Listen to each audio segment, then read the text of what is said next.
Why, hello, hello, hello. Once again, it's your guy. It's the Coach Ty A.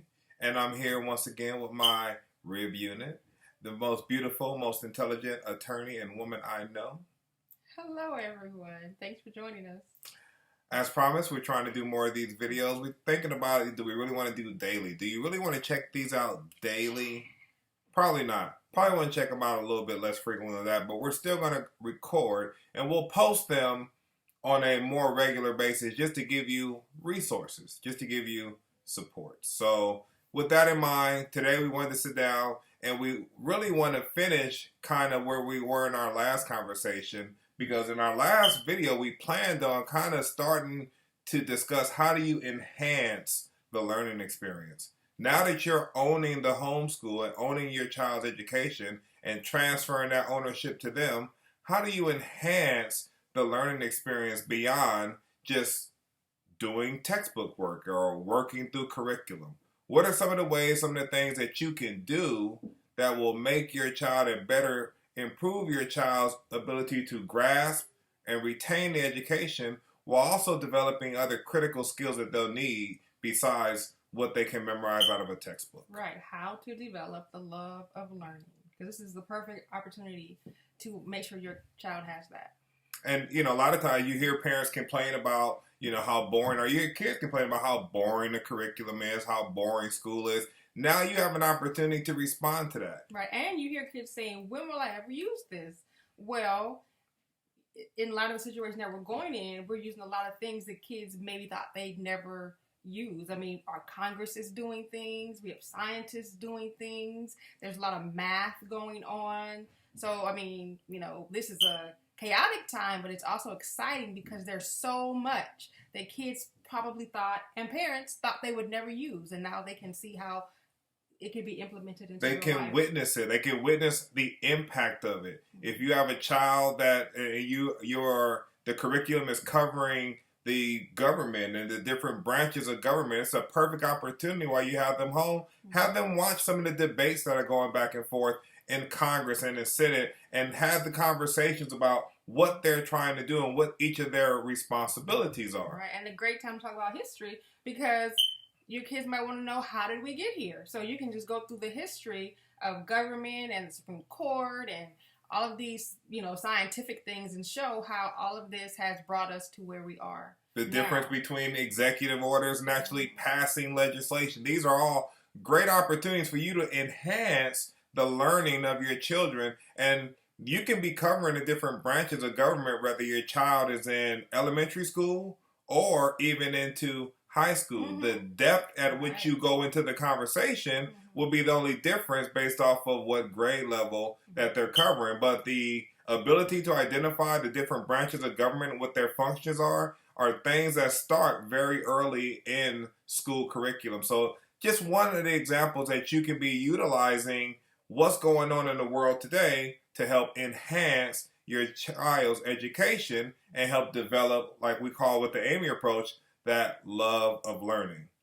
There's other subject matters and other things that you can also do with, once again, with history. If your child is covering history or what time periods you're covering history, this is a great opportunity to have your child connect with some elders, whether it's elders in your family, elders in your community, or even elders in maybe senior homes where they may not have family reaching out to them right now as we're all being quarantined. Right. And so an opportunity for people to use, Zoom or other internet, Wi-Fi communication sources to talk to people. And I'm sure if you connected with the senior home, there are nurses there who might be willing to, make the seniors accessible since some of them can't have visitors right now.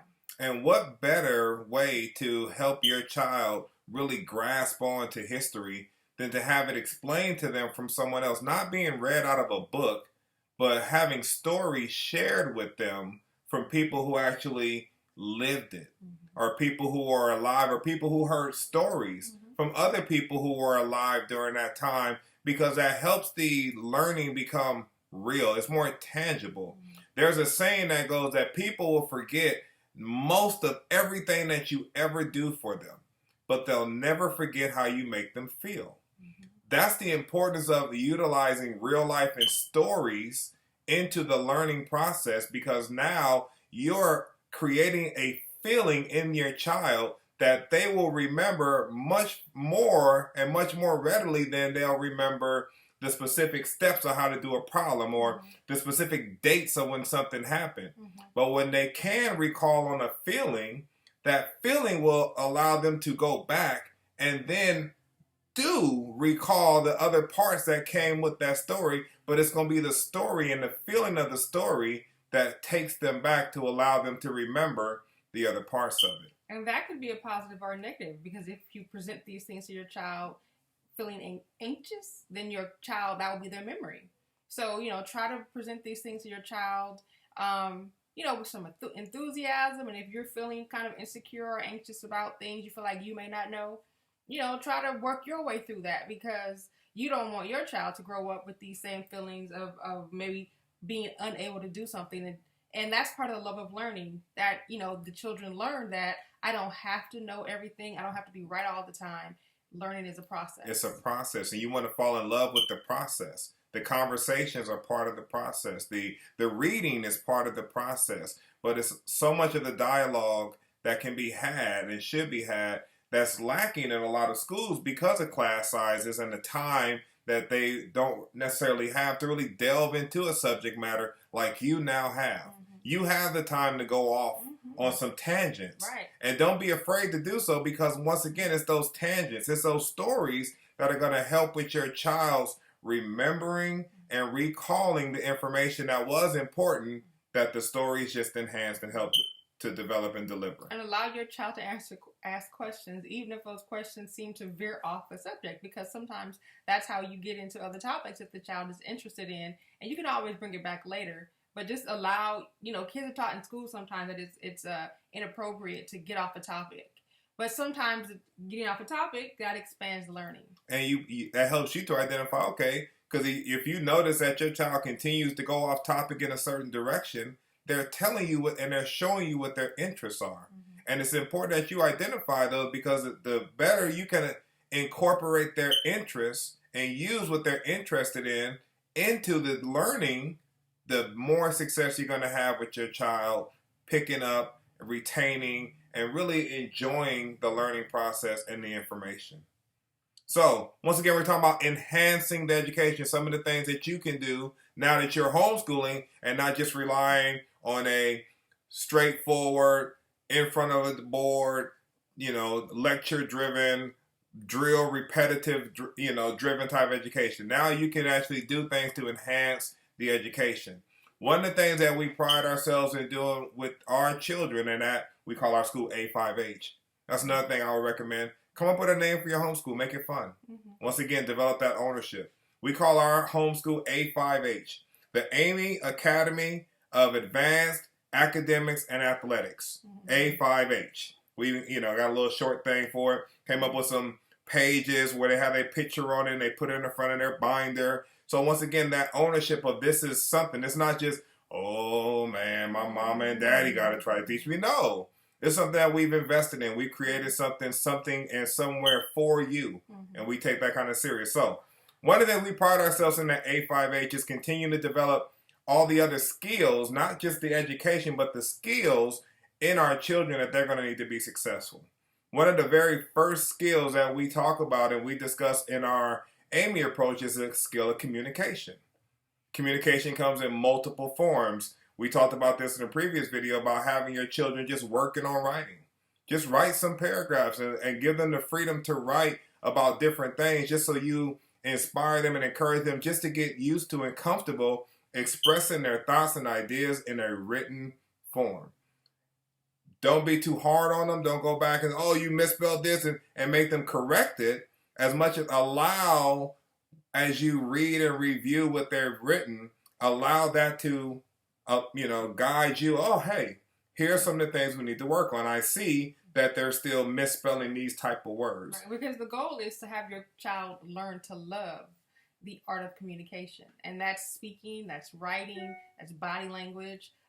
Learn to love it. And then once they begin to have that love of expressing themselves, then you can pinpoint more on the corrections. On the correction. And once again, this all depends on where your child is as far as in academic. If you have high schoolers and middle schoolers, yeah, you probably want to be a little bit more stringent on some of the things that they, their misspellings or their punctuation. But you do want to make sure the goal of a lot of our assignments when it comes to writing, get comfortable expressing yourself in a written form. And we'll work on making sure that written form follows proper grammar, has all the words, but we'll work on that as we go forward. And then I think it's also helpful to also have a time of free writing. Yes. So, there's free writing so your child knows, okay, I can just write. And then there's other times where there will be a written assignment. Mm-hmm. So another thing that we do with the communication part is we spend a lot of time making our children do what we did at West Point called take boards. Mm-hmm. We have a big whiteboard that's portable. We've posted other videos of our children. And especially in math, I like to have the children go to the board and walk us through what they did when they do a problem. Not just do the problem on the board. That's part of it. The other part is to turn around and present what it is that they did on the board. We're developing their facilitation skills. We're developing their public speaking skills, making sure that they're following all the facilitation guidelines as far as not crossing your body when you're pointing at the board, or not speaking with a bunch of filler words and, getting up in front of the board with a bunch of and you know what I'm saying? We work on that now so that when the time comes, they will feel comfortable and used to the idea of standing in front of people and communicating and walking them through, this is what I did. Very important communication skills. It's companies that get paid a lot of money to train people on how to facilitate. When I worked in corporate America, I spent a week straight. They put us up in a hotel and had us in conference rooms for 12-hour blocks working on facilitation skills. So it's a really important skill that you now have the time to develop early in your children as part of this enhancing the learning process. Mm-hmm. And that, once again, that can make it, this is an opportunity to make certain things type of fun as well. Mm-hmm. You can allow your children to be creative in what they want to present and how they want to present it. The main thing is allowing them to develop that comfortability level, standing up in front of people and presenting and speaking. Right. And then the kids, they do have an opportunity to be creative with that because, our kids will sometimes set up court, or they will create arguments and defend things like, should we be able to watch more TV? And we'll debate. Mm-hmm. And we'll force them, like, if you want to have a debate, go get dressed, and they'll go and they'll put on professional attire because they feel like they're going to court. They try to identify who's going to be the judge and who's the jury. Mm-hmm. And all that is, once again, we're able to enhance their understanding and learning of our judicial system mm-hmm. by allowing them to play that out, and also developing those critical skills of communication mm-hmm. with facilitation and even debating skills. A lot of reasoning takes place in our conversation because we give them so much ownership and the ability to discuss and have questions and conversations back and forth with us as far as what it is that they want to do and why they feel they should be able to do it. We always give them that microphone. We don't always let them win. It's sometimes, even if they have a great argument, it's like, well, you know what? I still got the daddy card. So daddy said we're going to do this. So not asking you to set aside the parenting, but allow, once again, the ownership of this education to your children. You're going to see great results from that. So, want to keep this one short. Our last one, we went like 20 minutes. We're approaching that 15-minute mark. Once again, it's just a few tips on how to enhance the education. Try to bring the real world into it as much as possible. Don't be afraid of that aspect of what's going on with homeschool now. It's a benefit to be able to have the time to allow the real world to come into the education and let it relate. Make that connection so the kids understand, oh, this is why I'm learning this. This is how this is used in the real world. This is where this applies. You'll find great benefit in that, and it'll make your homeschool experience a lot more pleasurable for not only for you, but for your child. Mm-hmm. Anything else? And the kids will appreciate it, and they'll appreciate that they're learning real world skills. They really will. Mm-hmm. They really will. They'll be more excited to get back into the curriculum part when they see how they'll be able to apply it in the real world. So, Almost at 15 minutes. We'll cut this one off now. Appreciate everybody for tuning in, checking out. Please, any questions that you have, we're getting more questions in. Some of them were answered just right there on Facebook if we can. Some of them we'll incorporate in the future videos as we map out what it is that we want to discuss and share with you. Until our next video, we wish you all the best of luck. You're doing a great job out there. Yes. You have support. We're here for you. Take care.